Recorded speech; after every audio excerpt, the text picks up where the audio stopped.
पांचवी नदी जो है वो है ब्यास रिवर, हिमाचल प्रदेश की। तो आज ये रिवर का जो चैप्टर है वो खत्म हो जाएगा। तो इसमें क्या होता है कि जो ब्यास रिवर है, तो ये हिमाचल प्रदेश के 4 ऐसे डिस्ट्रिक्ट है जिसमें ट्रैवल करती है। एक कुल्लू है, मंडी है, कांगड़ा है और हमीरपुर है। और हमीरपुर को छोड़ करके ये ब्यास नदी जो है आपकी आगे पंजाब में जाकर के चली जाती है, मिल जाती है। तो सबसे पहले बात करने वाले हैं कि इसका जो स्रोत है या उद्गम स्थल है या इसका जो सोर्स है वो कहाँ से आता है। तो रोहतांग दर्रे में कुल्लू के अंदर एक ब्यास कुंड है जहाँ से ब्यास नदी निकलती है। मंडी के अंदर जब ये प्रवेश करती है तो ये बजौरा नामक स्थान में आती है। और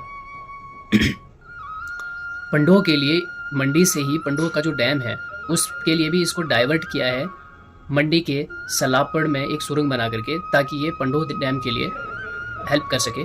और संधोल जो कांगड़ा का आता है तो वहाँ पे एंटर करती है संधोल में।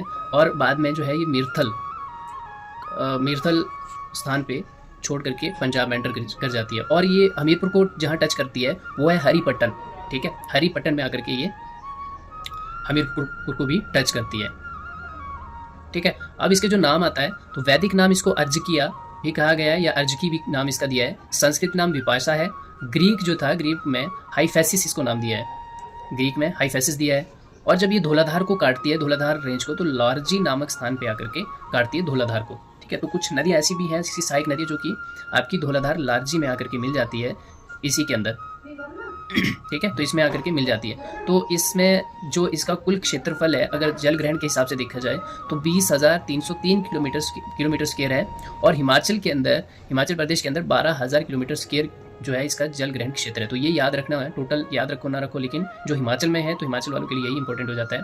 तो 460 किलोमीटर टोटल नदी बहती है, लेकिन हिमाचल के अंदर 256 किलोमीटर तक इसका ट्रैवल रहता है।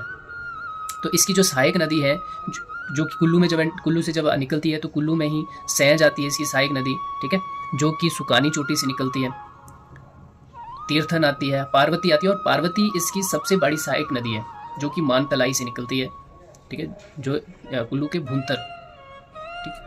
भूंतर स्थान पर ही शमशी के पास ब्यास में आकर के मिल जाती है। सोलंग आता है, सोलंग नाला आता है, मलाना आता है, मलाना से ही आप याद रख सकते हो कि हाँ मलाना कुल्लू का ही है। सोलंग भी कुल्लू, हारला आता है, गड़सा आता है, फोजल आता है, सरवरी आता है, रानी आता है। तो रानी जो है ऐसा पहला नाला है जो कि ब्यास नदी में आकर के मिलता है। तो पहला जो नाला है, अगर पूछा जाए क्वेश्चन में कि पहला ऐसा कौन सा नाला है जो ब्यास नदी में आकर के मिलता है, तो रानी नाला है। रिक्खी आता है, करणी आता है, मनालसू भी इसी के ही नाले और खड्ड हैं जो कि ब्यास नदी के सहायक हैं। उसके बाद जब ये मंडी में एंटर करती